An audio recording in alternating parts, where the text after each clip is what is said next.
আজকে আমি বানাবো একটু খয়রা মাছ। খয়রা মাছটা আমি ধুয়ে ভালো করে পরিষ্কার করে নুন হলুদ মাখিয়ে রেখেছি। দিয়ে এখন বানিয়ে নেবো একটু খয়রা মাছের পাতলা ঝোল করব, সেটাই আপনাদের সঙ্গে শেয়ার করছি। তেলটা আমি হিট হতে দিয়ে দিয়েছি।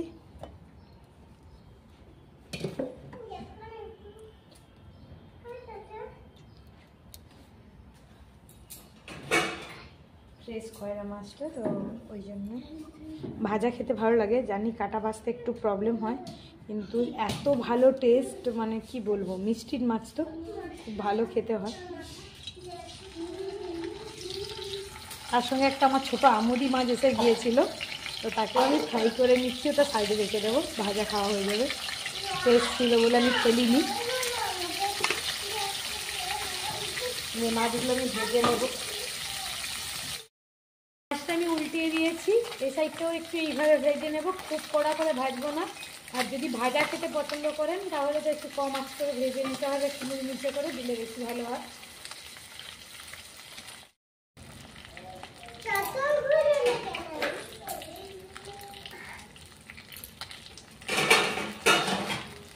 মাছ ভাজা হয়ে গেছে, এবার আমি তুলে নিচ্ছি।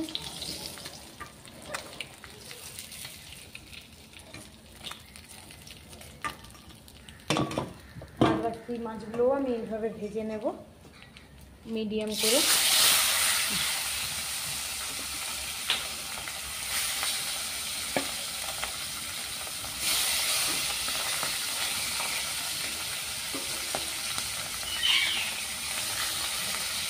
আমাদের মিনা আমি চিল্লাতে শুরু করেছে, আমি সবজিগুলো কেটে নিয়েছি, মাছটা ভাজা হচ্ছে।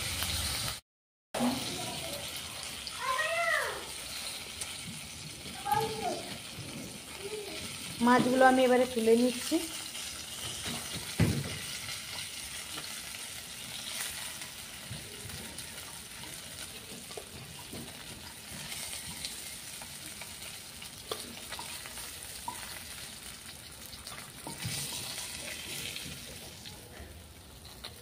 এই কড়াতে আমি দেখুন আলু আর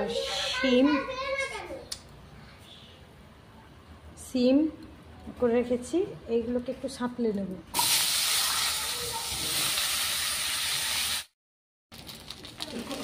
সবজিগুলো হালকা ভেজে নিয়েছি, সাঁতলে নিয়েছি, এবারে আমি ওগুলো নামিয়ে নিচ্ছি।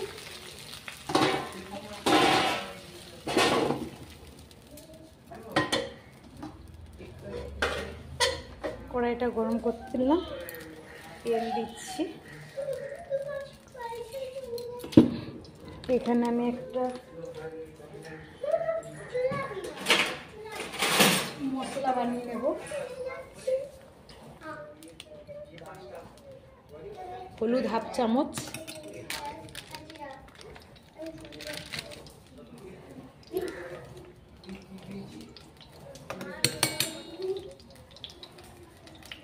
লঙ্কা হাফ চামচ,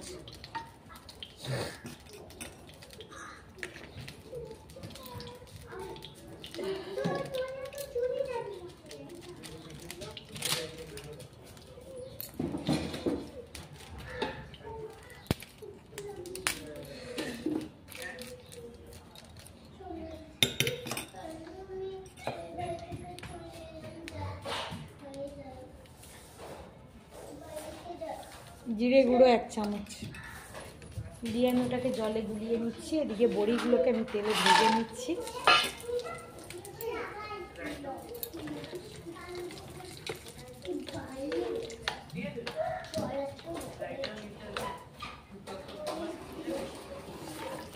বড়িগুলোকে ভেজে নিচ্ছি।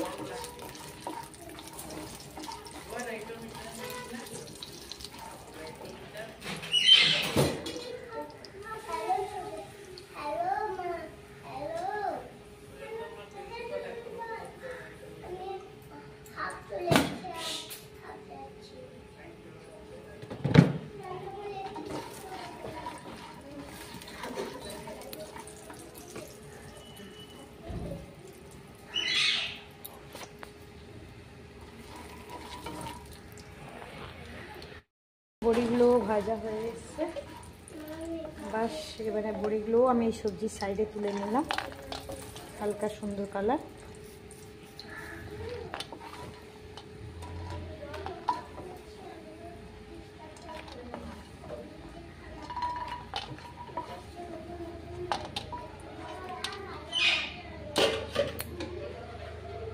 আর সামান্য হাফ চামচ মতন আমি তেল দিচ্ছি, দিয়ে গরম হতে দিলাম তেলটা। দিলাম শুকনো কাঁচা লঙ্কা, শুকনো লঙ্কা বলছিলাম, সরি,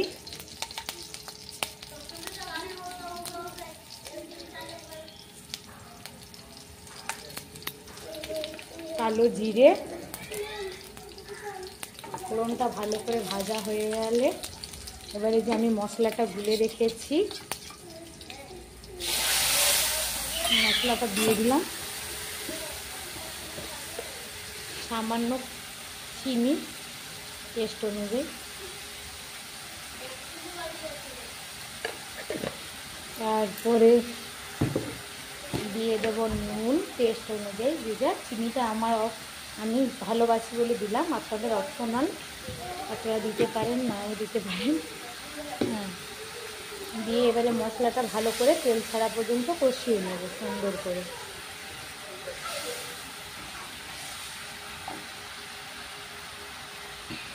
আমি টমেটোটা ভালোবাসি, তাই আমি টমেটোটা এখন দেবো না, একটু গোটা গোটা রাখার জন্য আমি বাদে দেবো।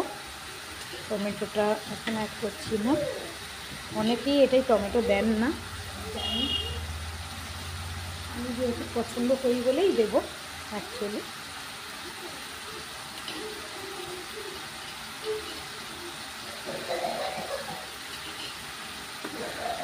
দেখুন তেল ছাড়তে শুরু হয়েছে, সুন্দর করে কষিয়ে আসছে মশলাটা।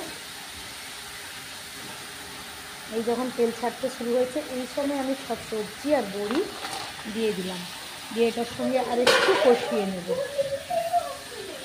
সিমগুলো গাছের সিম আমাকে বৌদি ভাই দিয়েছিলেন, যে ওনাদের বাড়িতে হয়েছে, তার জন্য আমি আর ভাপিয়ে জল ফেলিনি, এটা একেবারে সিমগুলো কচি বলে। তো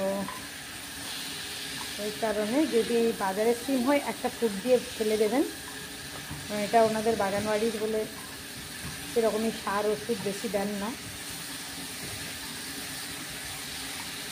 সুন্দরভাবে কষিয়ে গেছে, ওদিকে আমি জল গরম করতে দিয়েছি, দেখতেই পাচ্ছেন পুরো ড্রাই, তেল ছেড়ে গেছে সুন্দরভাবে। এদিকে আমি জল গরম করেছি, আমি দেখি সেগুলো জল গরমটা আমার ফাস্ট হয়ে যায়, ওই কারণে দিয়ে দিই।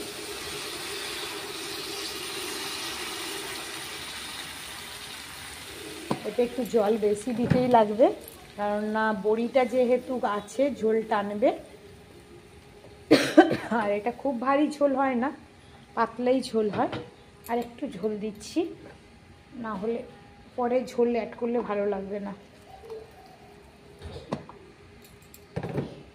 দিয়ে আমি এবারে 10 মিনিট 10-এর মতন ঢাকা দিয়ে দিচ্ছি।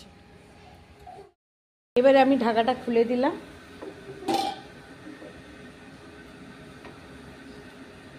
আলুগুলো সেদ্ধ হয়েই গেছে। এইবারে মাছটা দিয়ে আর মিনিট 2 জাল দেব।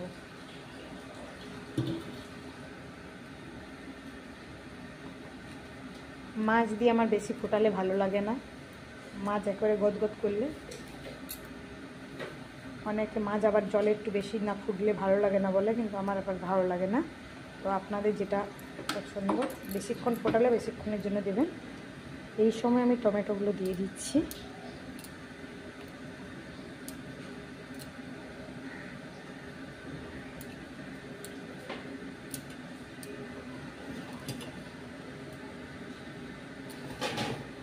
গ্যাসটা বাড়িয়ে দিলাম, ফ্লেমটা দিয়ে দিলাম ধনে পাতা। শীতকালে আর ধনে পাতা না খেলে ঠিক মনটা খুশ হয় না। দিয়ে এবারে 2 থেকে 3 মিনিট মতন ঢাকা দিয়ে দেবো। আমার ঝোল রেডি, টমেটোগুলো নরম হয়ে গেছে, সুন্দর ঝোল, পাতলা ঝোলই আছে, দেখতে পাচ্ছেন ঝোলের কালারটাও খুব সুন্দর। এইভাবে বানিয়ে দেখুন, খুবই টেস্টি হয়। সবাই ট্রাই করুন, কেমন লাগছে কমেন্ট করবেন প্লিজ। টেস্টি।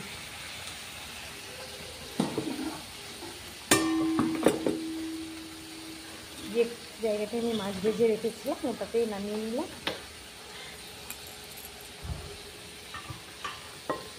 আর বুঝতেই পাচ্ছেন টেস্ট না হলে বাড়ির কেউ খায় না।